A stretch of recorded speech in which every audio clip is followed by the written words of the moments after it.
Hello again everyone from Tokyo, Japan, and welcome back to Japan Vintage Camera, where it's a very hot and humid late morning at Aoyama Park next to the Tokyo National Arts Center. A place where I used to make videos at least every week, but which I haven't been to in quite a while now. Luckily the park is the way it usually is, pretty much empty with no one here. One of the few parks in Tokyo, especially in the central part of Tokyo, which is almost always quiet, and that's because most people don't know that it's here. It's right next to the National Arts Center, which is always crowded with people and tourists, but they always assume this park is part of the little college here, the, I guess, Institute for Foreign Policy Studies. They don't know that it's open to the public, and that's kind of fine by me, because at least I have a nice quiet place to come and relax, read, or make a video from time to time. But anyway, let's go ahead and get started with the subject of today's video, and today I'm going to be talking about another M42 mount camera.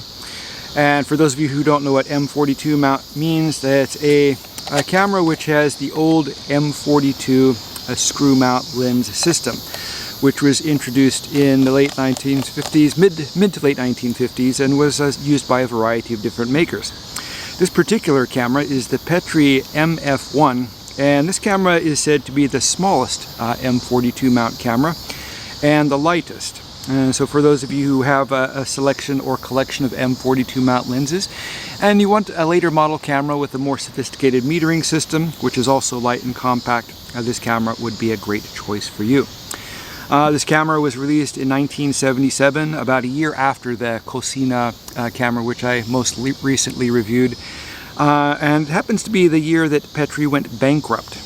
Petri went into business back in 1907, and in 1977 they filed for bankruptcy. The company was bought out by its employees who tried to make a go of it, but unfortunately they weren't successful, and eventually the company collapsed not so long after that. So this is one of the last cameras which was designed and manufactured in-house by the original Petri camera company. And it's a really interesting camera. I really like this camera first because of the simple, no-nonsense design. Petri didn't go to any lengths to make it a stylish or aesthetically pleasing camera. They just made it a no-nonsense compact camera which would fit all the necessary features which they thought the camera needed. Let's go ahead and take a look at the features, controls, and functions of the Petri MF-1, and we'll go ahead and start at the top here. And the layout on the top is quite simple compared to other cameras. We don't have a lot in the way of levers, buttons, dials, or anything like that. Just the basic things which you need, and that's one of the things which is very interesting about this camera. First, we have the film rewind lever, which doubles as the latch or release which opens the rear door. And it works quite well, actually a little bit better than the Cosina camera, which I reviewed the other day. And here we have the dial for setting the the film speed. So when you load the film in the camera, you simply turn this dial until the number matches the film speed you have loaded in the camera. Over here we have a shoe for mounting the flash, and what's cool about this is that it's removable. So in the 1970s, there was a move among some makers to make their cameras more compact and smaller and easier to handle. The notable cameras are ones like the Pentax M series, the MX and ME, and of course the Olympus OM series. And this is kind of a copy of the Olympus system by having the removable flash, and also some of the earlier Pentax cameras of course featured this, but it makes the camera more compact and cleaner looking, and also less likely to snag on stuff inside your camera bag. And this just slides on like so. Next to that, we have this really cool knob here for setting the shutter speed. It's a very clean system. It has a full range of speeds from bulb in 1 second all the way up to 1/1000th of a second. And I really like how the shutter release button is set right in the middle of the dial. And it's also threaded for a standard cable release. And of course, back here you have the film counter dial. The back side of the camera is very typical and also very clean. We have almost nothing on the back besides the winding lever and the viewfinder window and a card holder. And for those of you who don't know, film is sold in cardboard boxes, and to remind you what film you have in the camera, you rip off the top of the cardboard box and just slide it in here. If you remove the flash shoe, there are dovetails, of course, for the flash shoe, and you can use the dovetails to mount things like eye cup or diopter adjustment lenses, and that allows you to adjust the camera to your eyesight.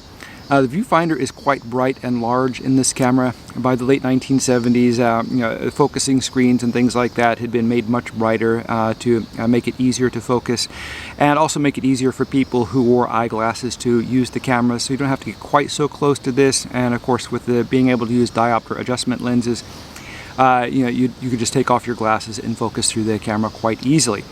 An interesting thing about these lenses is that they're often interchangeable between the different makers. I've often used the Olympus slide-on diopters. It'll fit on this camera, it'll fit on some of the Minolta or Pentax cameras.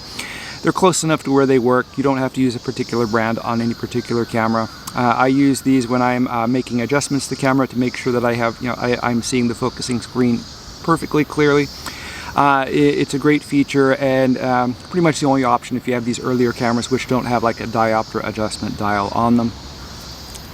On the bottom of the camera we have the release button for unlocking the winding mechanism so you can rewind the film. We have a 1/4-inch tripod socket, which I like is set precisely in the middle of the camera. That makes it kind of easy to adjust it, and especially if you're using something like a panorama tripod head or something like that, having it set in the center makes it easier to use.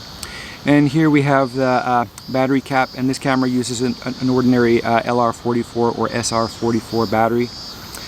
On the front of the camera we have a self timer, and we have the stop down lever, which also turns on the light meter. A very cool feature, and very simple. Anyone can operate this camera. You only need a few minutes of looking at it to figure out how it works. If you're an amateur photographer who's looking for something like a manually operated camera with a built-in light meter, which is super simple, this camera is a really great choice. The lens here is a typical M42 mount lens. We have the focusing ring on the front, and we have the aperture ring in the back, and we have the selector switch for auto or manual setting. This depends on the camera you're going to use. Some of the earlier ones don't have an automatic aperture system, so when you fire the camera it doesn't stop down the lens, so you have to do that manually when you operate the camera, while other cameras have an automatic aperture system, and the Petri is one of the latter which has that system. And we have the focusing scale, which you can see here on the focusing barrel, and which is arranged in both meters and feet. And here we have the depth of field scale, and it's marked here the number 8. That's the recommended setting for general use in this camera, and also where you tend to get the best performance from an SLR style lens. The camera is quite light. I was really surprised at this camera, a fully mechanical M42 mount camera with a built-in light meter, a very light, easy to handle. And though it's not quite as compact as something like a Olympus OM or Pentax ME, it's pretty close. Now the operation of the camera is very simple. If you look through the viewfinder in the back, on the lower right side you'll see a match needle system. And what this is there's a small ring with a needle which moves up or down. And what you do is you set your aperture and shutter speed adjustments, and then you can push the stop down button here. You can probably see the aperture blades moving, and this turns on the light meter, and the needle will move up or down depending on how much light is coming through. And what you want to do is you want to line up that needle right in the center of the circle. And you do that by just holding down the button and then turning your aperture to the minimum speed you are comfortable with, or your shutter speed, and then adjusting the aperture until the needle lines up precisely in the center. And when that happens, the camera is ready to shoot.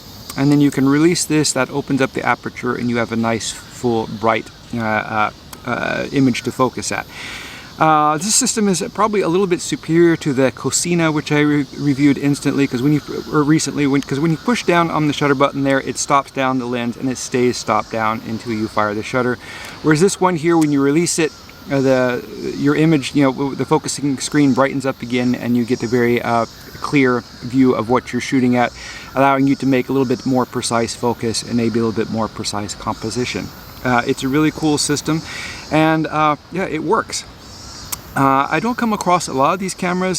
This one came in a box of other cameras which I received a few weeks ago, and it's been sitting on my shelf. I decided to take a look at it, and I'm normally not all that impressed with the quality of Petri cameras, with just a couple of exceptions, but this one is really, really nice, and kind of caught me by surprise.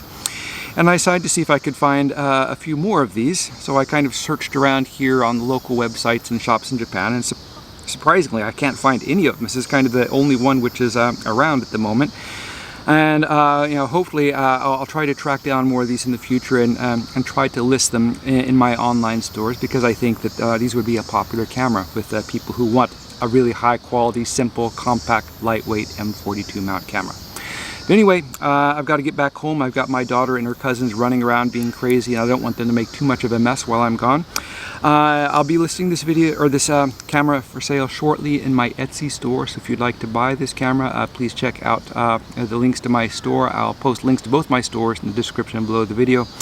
I'm trying to make videos at least once a week throughout the fall, so if you'd like to see these videos, please subscribe. And if you like the video, of course, hit the like button. That helps us very much. Thank you very much for watching, and I hope you tune in again soon.